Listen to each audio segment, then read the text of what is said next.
Ang kasunduan ni Jacob at ni Laban. Sinabi ni Laban kay Jacob, "Akin ang lahat ng dala mo, aking mga anak, aking mga apo at aking mga kawan. Ngunit ano pa ang magagawa ko? Ang mabuti pa, gumawa tayo ng kasunduan, at magbanta ng bato bilang palatandaan." Kaya naglagay si Jacob ng isang bato bilang isang alaala. Sinabi niya sa kanyang mga tauhan na maglagay rin doon ng bante ng bato. Pagkatapos, kumain sila sa tabi ng bante ng mga bato.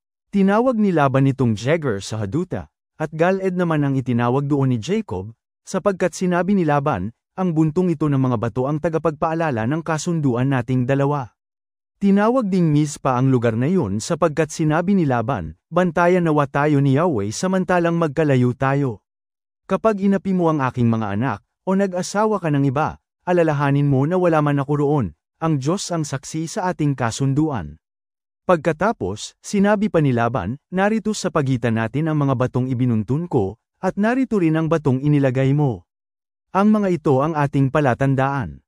Ito rin ang magiging hangganan natin upang maiwasan ang paglusob sa isa't isa.